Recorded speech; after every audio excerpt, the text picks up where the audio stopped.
Bonjour. Aujourd'hui, dans cette vidéo hebdomadaire de mon marketing holistique, nous allons aborder un tutoriel assez pratico-pratique qui va t'expliquer pourquoi et comment personnaliser ta page d'erreur 404. Si tu ne sais pas ce qu'est une page d'erreur 404, alors tu as besoin d'écouter cette vidéo. Si tu ne me connais pas, je suis Carole, je suis la fondatrice de mon marketing holistique et j'aide principalement les praticiennes du bien-être intuitif à aller ancrer dans la matière leur grande vision et notamment par la création de sites internet et également avec du coaching en marketing holistique. Donc je vais afficher les commentaires pour celles qui sont là en direct. Alors il y aura une partie tutoriel que vous pourrez voir sur YouTube ou sur Facebook pour celles qui me regardent sur Facebook. J'espère que le partage d'écran va marcher parce que j'ai l'impression, Mercure est en rétrograde, que ça risque d'être compliqué, les essais que j'ai fait avant. Alors que d'habitude ça marche bien, mais pour celles qui sont sur Instagram, évidemment, vous ne pourrez pas voir mon partage d'écran puisque je stream depuis mon portable. Donc je vous invite dans ces cas-là à vous reporter sur la vidéo sur YouTube ou sur Facebook. Alors, pourquoi c'est important d'avoir une erreur? Déjà, qu'est-ce que c'est une page d'erreur 404? Bonjour, alors je ne sais pas qui me dit bonjour puisque tu n'as pas dû sur Facebook. C'est Manuela. Bonjour Manuela. La page d'erreur 404, c'est, si tu ne vois pas ce que c'est la petite page qui s'affiche lorsque tu arrives sur un site, et j'espère que pas quand on arrive sur le tien, où tu tombes sur une page qui te dit « Oups, le contenu de la page que tu recherches a disparu ». Pourquoi tu as ça?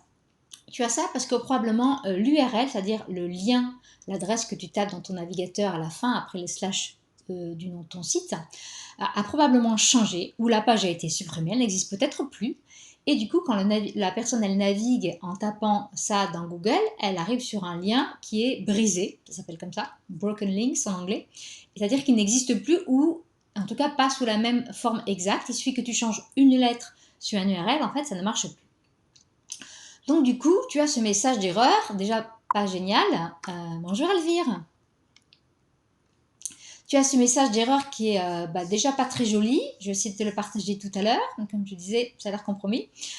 Et surtout, pourquoi c'est pas génial? Parce que en fait, ça fait partie des choses que Google prend en compte pour le référencement de ton site. Si tu as beaucoup de liens brisés sur ton site, eh ben, ça va pénaliser, ça va impacter négativement le référentiel de ton site.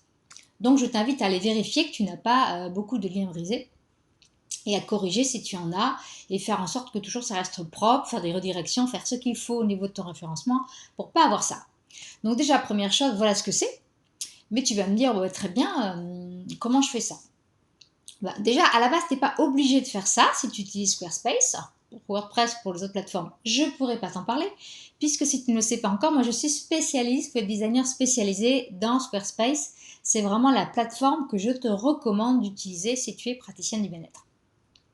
Donc dans Squarespace, il y a en fait par défaut, donc si tu ne fais rien, ne t'inquiète pas, il y a un message d'erreur par défaut qui va s'afficher si quelqu'un arrive sur ton site et qu'il y a un lien qui est brisé. Par contre, je vais essayer de le partager pour ceux qui sont sur Facebook.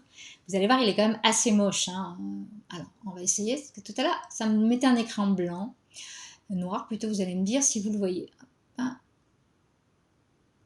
Dites-moi Elvire et Manuela si vous voyez. Normalement, vous devriez voir. Est-ce que vous voyez? Ah, si, je crois que ça marche. Vous voyez les filles? Ouais. Je pense que oui. Donc, vous voyez, c'est le gros pavé gris, là. Nous n'avons pas pu trouver la page que vous cherchez. Voilà. Donc, déjà, si toi, tu tutoies tes internautes, ça vous voit. Donc, ça marche, génial.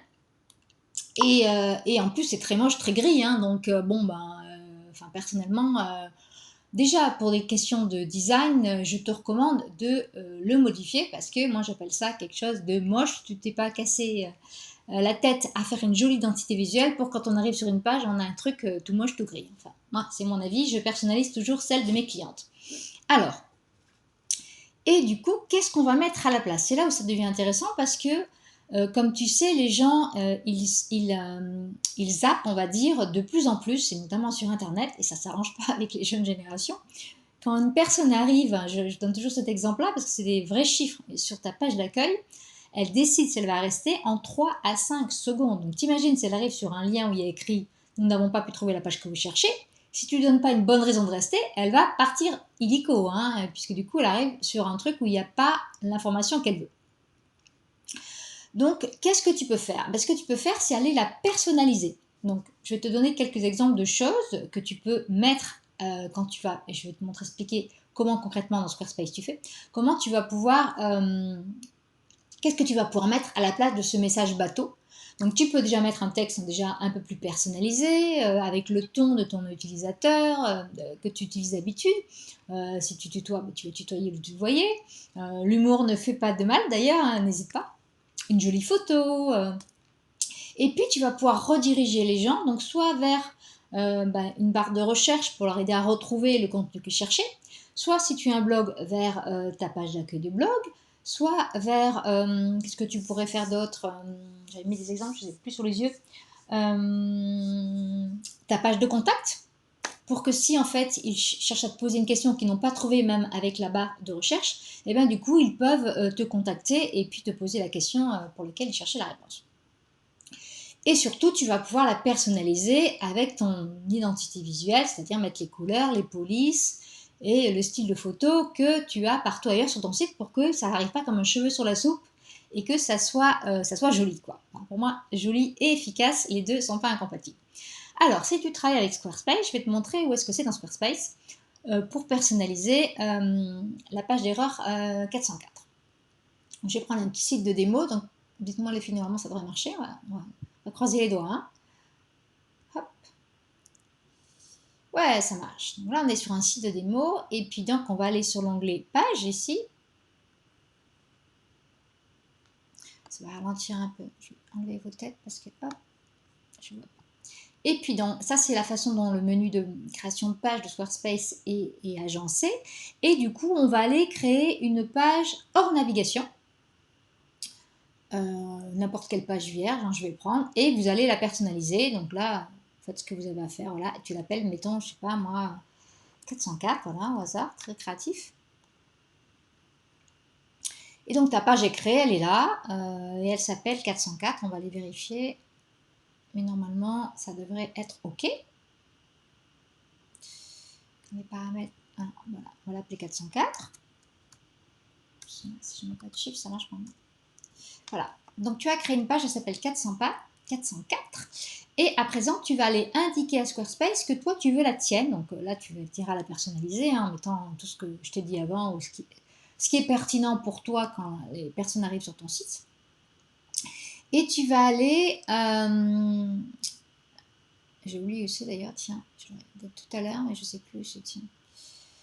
Hop, je n'ai pas noté où c'était parce que je le fais à chaque fois que je crée un site client, mais je ne le fais pas tous les 4 matins. Où est-ce que c'était? Ça va être là. On va retrouver. Voilà, c'était là. Tu vas dans Design, éléments introuvables, page 404.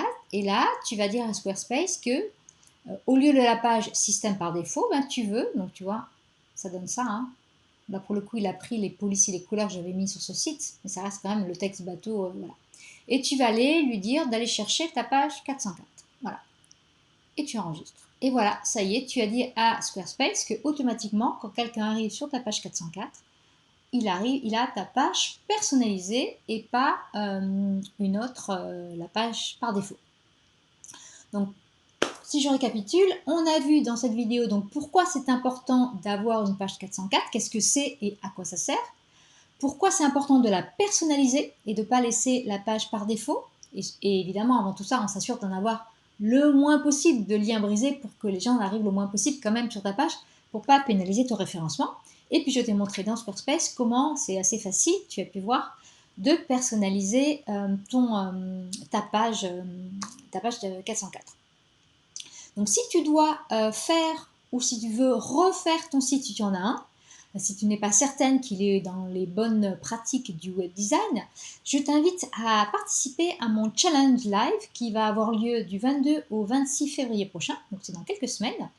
Pour cela, tu peux aller t'inscrire sur mon site, donc monmarketingholistic.com/challenge, et sinon je mettrai le lien sur Instagram, le lien est dans ma bio, et sur Facebook, je mettrai le lien sous la vidéo, et sur YouTube également. Donc si tu as des questions sur la création de ton site de praticienne du bien-être, je vais pendant 5 jours te montrer étape par étape les questions que tu dois te poser, les choses que tu dois avoir sur ton site, comment choisir la bonne plateforme, les erreurs à éviter, donc tout ça de façon interactive. Tu pourras me poser toutes les questions que tu as, et donc c'est aussi valable si tu as déjà un site et si tu souhaites, je dis ça pour Manuela, si tu souhaites le refaire, puisque on peut bien sûr migrer d'une autre plateforme à Squarespace, et en tout cas moi c'est ce que je te recommande. Donc voilà, si vous avez des questions, n'hésitez pas à les poser en commentaire de cette vidéo, et sinon je vous dis à la semaine prochaine. À bientôt.